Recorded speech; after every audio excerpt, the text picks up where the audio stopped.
Et bienvenue dans la deuxième partie du cours pour apprendre à programmer en shell. Dans cette deuxième partie, enfin dans cette deuxième leçon, on va parler des variables. Donc, bon, comme vous le savez déjà, une variable c'est quoi? C'est juste une location dans la mémoire.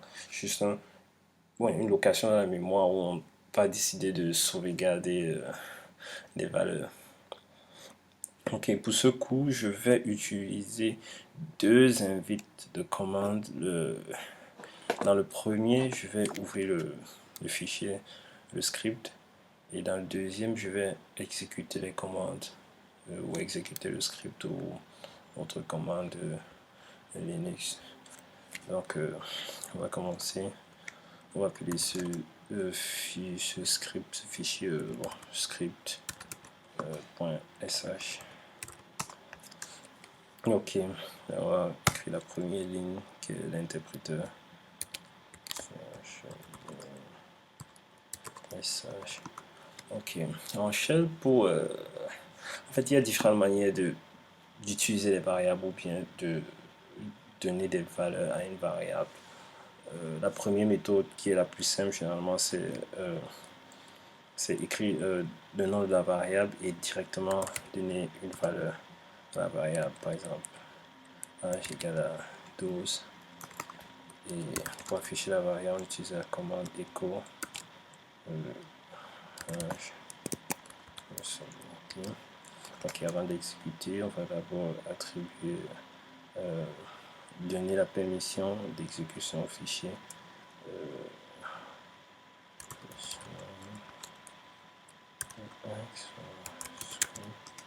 Et sachant que maintenant on va script égal à 12. Si vous utilisez la syntaxe shell, quand vous voulez attribuer une variable, une valeur pardon, à une variable, il ne faut pas mettre d'espace entre le nom de la variable ou la valeur. Si vous programmez en C, vous pouvez le faire C ou Java ou C++. Écrire âge égale à 12 de cette manière ou comme ça ou encore comme ça ou comme ça, c'est pareil. Mais en shell, c'est tout à fait différent. Ils ont ces trois, enfin, la signification est différente. Si par exemple on fait ça, le shell va générer une erreur.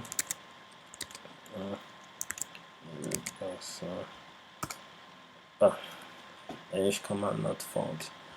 Ceci ne marche pas parce que le shell interprète cette ligne comme une commande, un argument ou une option et un autre argument ou une option.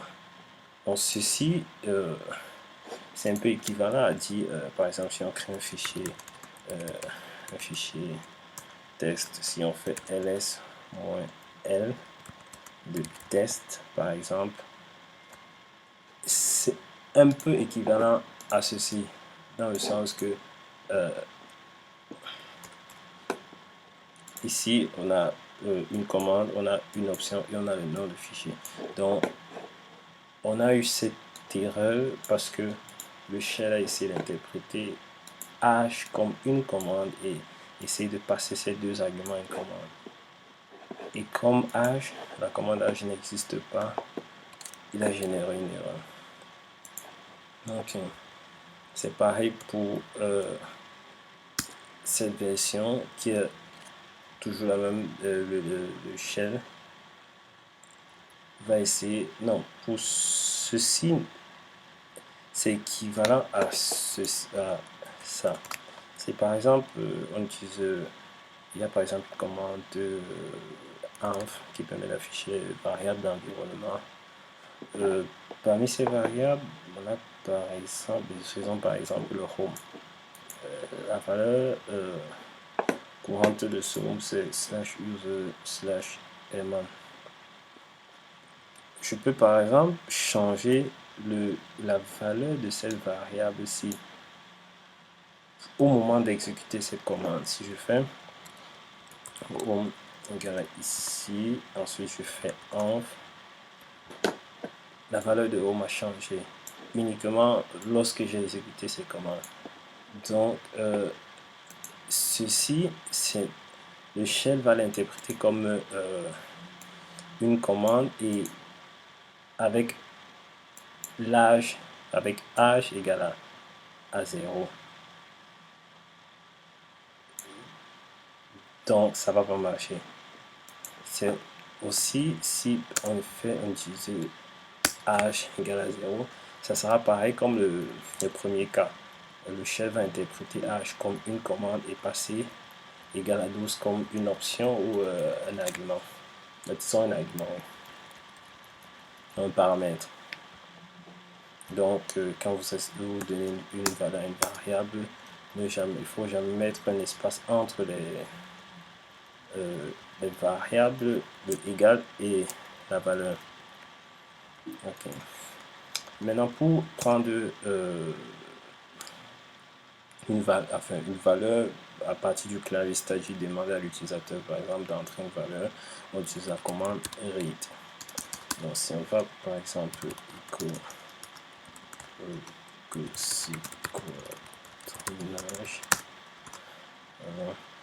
on va demander à l'utilisateur d'entrer son âge, on utilise la commande read âge. Ensuite, on va dire donc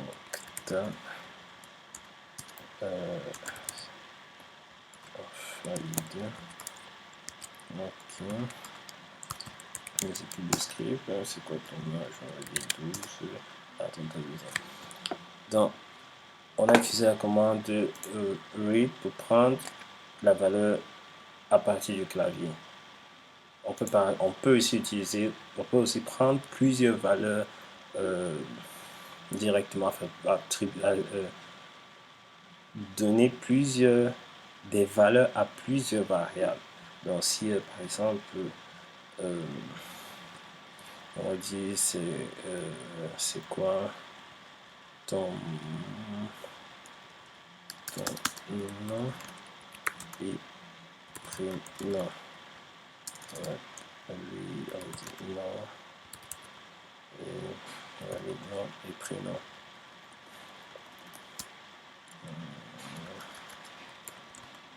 Ton nom est et ton prénom c'est prénom. Le shell pour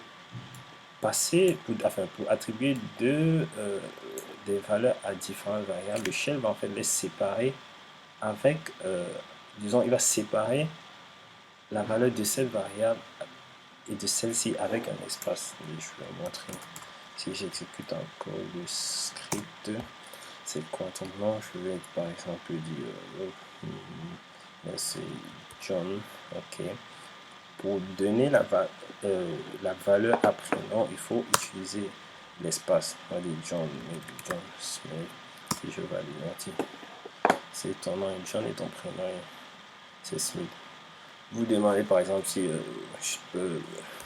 si on donne 3 valeurs à ces variables, si on dit John Smith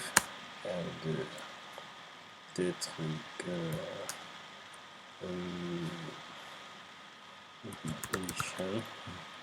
donc en fait le shell va prendre, puisqu'il va séparer chaque variable d'un espace, il va prendre ce premier John pour le nom et le reste pour comme il n'y a que 2 variables, il prendra le reste pour le prénom.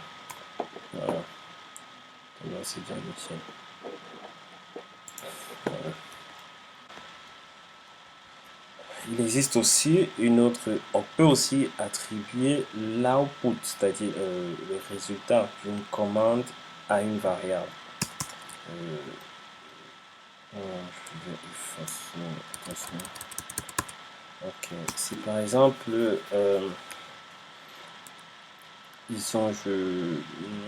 on va par exemple dire Si on veut par exemple afficher la date d'aujourd'hui, disons le jour d'aujourd'hui, c'est-à-dire de lundi à dimanche, on peut par exemple utiliser, on peut faire ça, jour égal.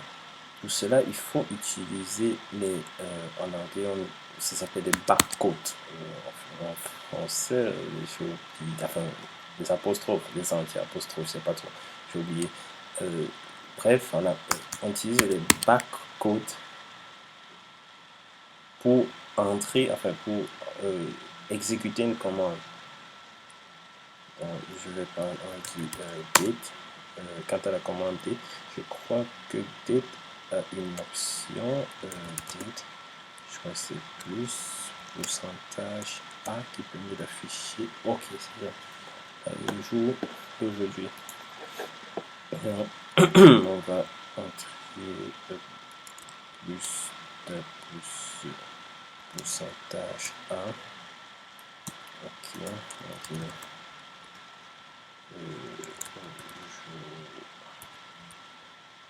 aujourd'hui, c'est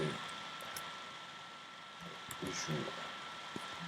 On va sauvegarder, exécute le script. Oh, je vais faire. Oh, ok.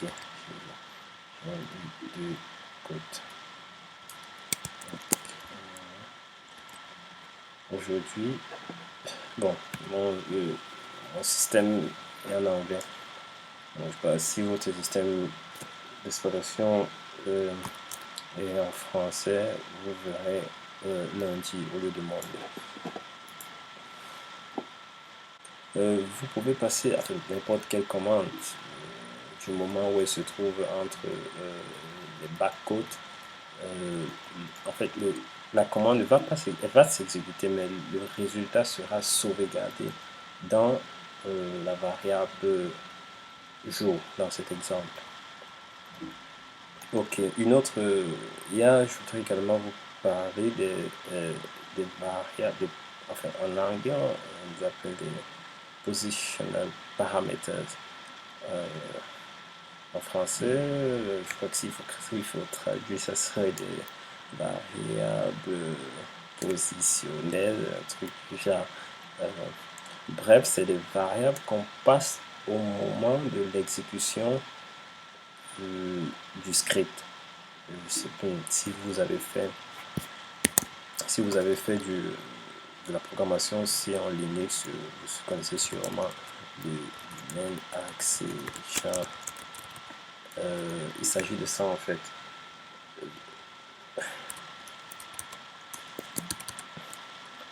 Si par exemple, pour cela, pour afficher ces variables,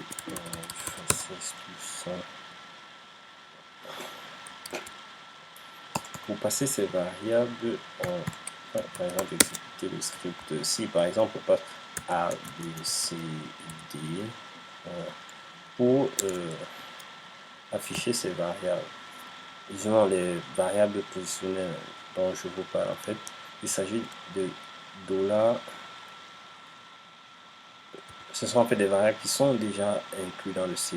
Enfin, vous les déclarez pas, elles sont déjà prédéfinies. Là, par exemple, $0. $0 fait référence en fait au script, au fichier script qu'on exécute. Dans ce cas, dans cet exemple, ça sera script. $0 va correspondre à script. $1 va correspondre à A, ainsi de suite. $B va correspondre, enfin $2 sera B, ainsi de suite, ainsi de suite. On va, je vais montrer. $1, $2,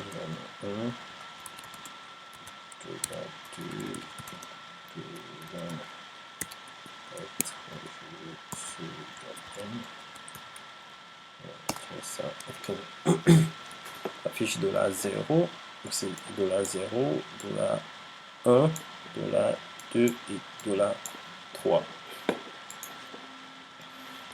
Pour afficher le nombre, il existe aussi pour afficher le nombre de variables, enfin de paramètres qui ont été passés au moment de l'exécution. Utiliser dièse. Ok. Vous avez entré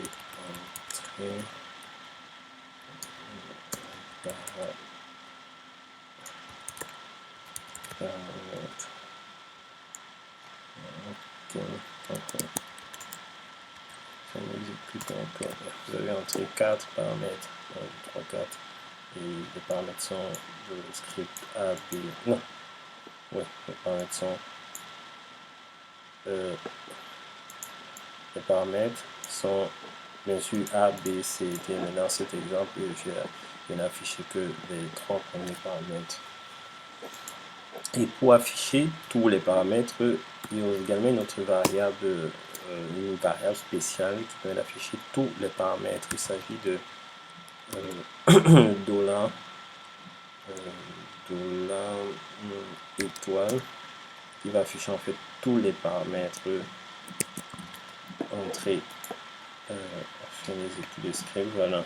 En fait, c'est dollar étoile qui a affiché cette ligne. Donc, dollar étoile prend en fait tous les paramètres comme une chaîne de caractères, en fait, comme une seule chaîne. Tous les paramètres ont été passés. C'est pareil pour il y a également dollar arrobas qui fait aussi la même chose. Pareil, qui affiche également la même chose. La différence entre les deux, en fait, c'est que si, je vais montrer, si on passe par exemple, je vais montrer cela avec une boucle. Bon, il y aura un cours spécial sur les boucles, mais bon, juste pour montrer la différence entre dollar étoile et dollar arrobas, je vais utiliser un boucle. C'est ça. On va prendre avec dollar arrobas do x. Ok, on va utiliser ok, pour en passant les commentaires en shell, c'est dollar, enfin le dièse pour commenter une ligne en shell. Ok, c'est ça. Ok, vous avez 4 paramètres. En fait, la boucle, en fait, elle va le for x in dollar ou base va en fait découper la chaîne. Donc prendre pour chaque loop, c'est-à-dire pour chaque itération, le x va prendre la valeur de chaque paramètre et il va l'afficher à l'écran. Dans ce cas, quand on utilise le double quote, le dollar arrobas, dans ce cas, si je passe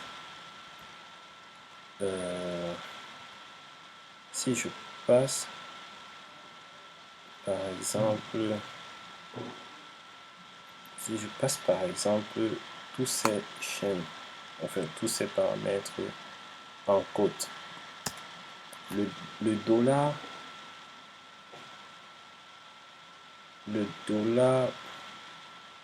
arrobas va exécuter, va prendre tout ceci comme une chaîne. Donc là, par exemple, en fait, la boucle s'est exécutée une seule fois. Donc le dollar x affiché directement ABCD. Donc il a pris comme une chaîne de caractères. Par contre, avec dollar étoile,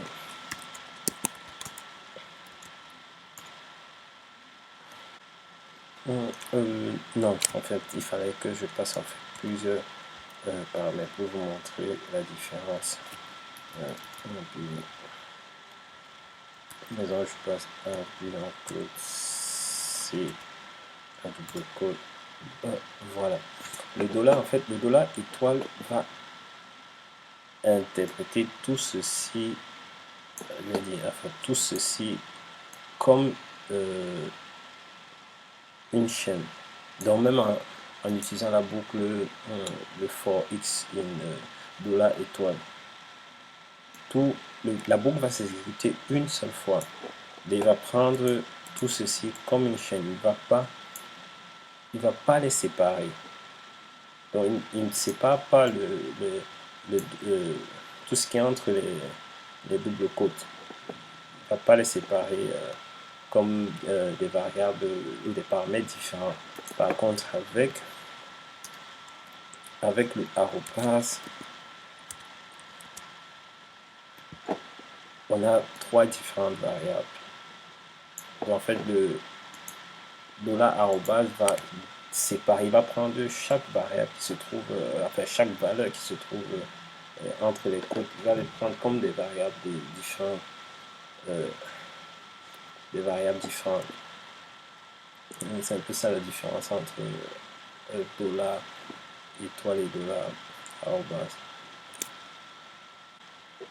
Et si vous passez plusieurs paramètres c'est-à-dire plusieurs arguments au script, bien sûr vous allez les accéder, enfin vous allez avoir, si vous passez par exemple 5 arguments, ça sera de $1, $1, $2, $3 et ainsi de suite. Mais si vous passez par exemple 10 arguments, là, je préfère vous montrer ce qui va se passer. On va ici, ok.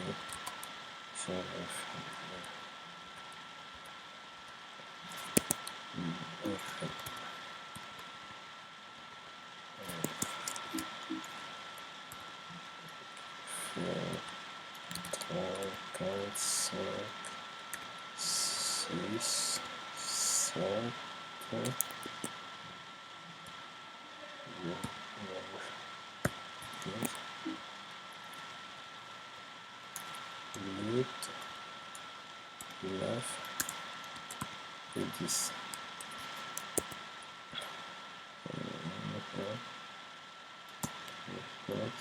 Qui je passe de façon tout simplement ABC ou ABC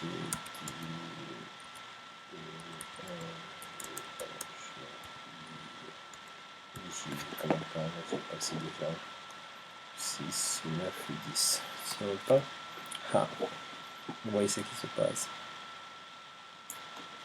Le shell va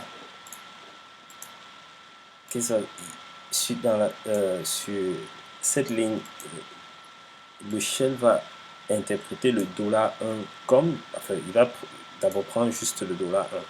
Il va donner la valeur de $1 qui dans ce cas est A. Il affiche A. Ensuite, il va afficher le 0.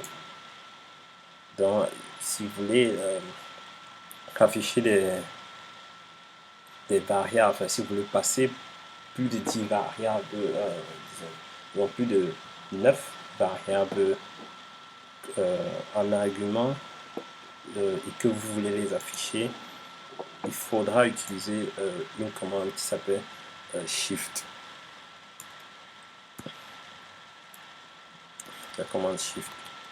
Cette commande en fait elle va changer la position des arguments. C'est-à-dire quand vous allez faire un shift, le deuxième argument va devenir le premier argument, le troisième argument va devenir le deuxième argument, le quatrième argument va devenir le troisième argument, et ainsi de suite. Donc en fait ça déplace tous les arguments sont vers la gauche. Donc si par ici, disons par exemple, je fais un shift ici, j'enregistre, ici j'exécute encore la commande,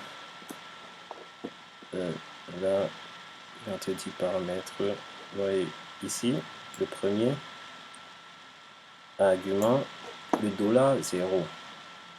Le $0, bon, ok, le $0 affiché le script.ph, mais le $1, au lieu d'afficher le A, il a plutôt affiché le B. Donc le B est devenu $1, le C est devenu $2, $3, 4, 5, 6, 7, 8 et 9. Ainsi de suite. Donc, une fois de plus, le shell a exécuté le $1 en premier, ensuite il a affiché le 0. Donc si vous souhaitez afficher plus de, comme j'ai dit, vous souhaitez afficher plus de 9 variables, vous n'allez pas utiliser le $10. Il va falloir faire le shift. Donc si vous voulez par exemple,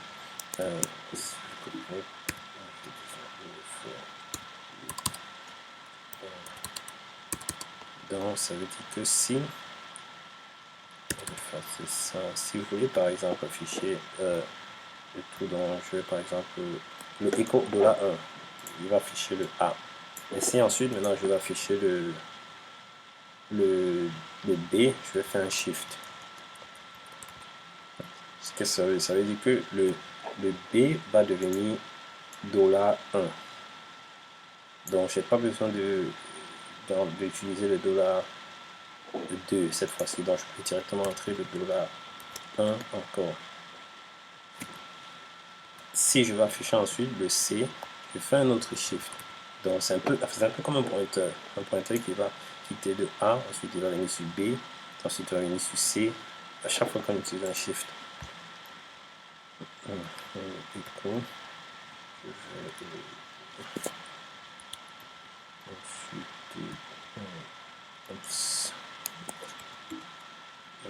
ensuite, bon,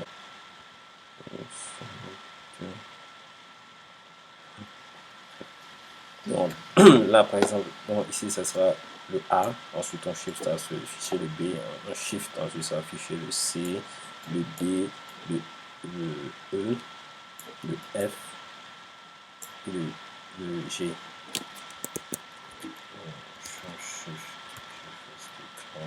Ainsi de suite. Le A ne s'est pas affiché parce que il y a un premier shift ici, là on a sauté le A. Ensuite on est directement passé au B.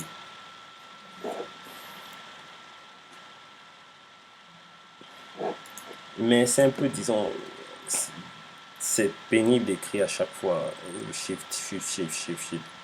Donc si vous connaissez le nombre exact de shifts que vous devez faire, vous pouvez directement passer un argument à shift, c'est-à-dire par exemple 5.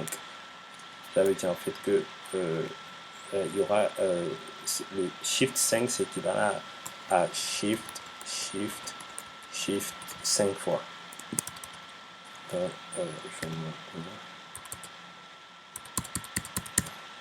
je shift, je fais shift 5 et $1. Voilà. Dans le premier shift, toujours là, on a sauté le A, on a directement affiché le B. Ensuite, on a shifté les 5 fois 1, 2, 3, 4 et 5. On est directement affiché. On est directement arrivé à G à cause du shift 5. Merci. Il existe également une autre variable spéciale du même genre dollar, quelque chose. Il s'agit de dollar point d'interrogation, comme ça. En fait, cette variable en fait, elle donne le résultat, c'est-à-dire si la dernière commande c'est bien terminé ou pas, enfin si c'est bien exécuté ou pas. C'est-à-dire, mon petit par exemple, si supposons, si voilà, j'ai un fichier test, voilà. Si je fais un cap par exemple pour afficher le contenu de la commande test, dans ce cas, dans notre cas, le fichier test contient rien du tout, mais la commande n'a pas généré d'erreur. Donc ça veut dire que la commande c'est bien exécutée. Donc si on affiche la variable $0, elle va afficher 0. 0 veut dire que la commande précédente, dans ce cas, 4 de test exécuté avec succès. Si par exemple, si je fais 4 de un fichier qui n'existe pas, voilà, ça génère une erreur, no such file directory. Donc le fichier avec ce nom n'existe pas. Donc si j'affiche, disons, si j'affiche encore la valeur de la variable point d'interrogation, s'affiche 1. On me dit que la dernière commande ne s'est pas exécutée avec succès. Donc vous pouvez utiliser cette variable, peut-être si dans votre script shell vous exécutez une commande et vous voulez, en fonction du résultat de cette commande, vous voulez faire peut-être des opérations ou un truc du genre, ou si peut-être vous n'avez plus ouvrir un fichier, vous devez faire quelque chose, bien au cas où l'ouverture du fichier c'est pas fait, vous faites une autre opération. Mais si vous voulez, si vous souhaitez, parce que quand plus on crée des variables, plus on occupe d'espace dans la mémoire. Donc, si vous souhaitez effacer une variable, utilisez la commande onset. Disons par exemple, je fasse ça. C'est bien si je prenons encore l'exemple de h égale à 12. Si je utilise la commande onset de h, cela va effacer la commande, cela va effacer la variable h. Je fais ça, notre script,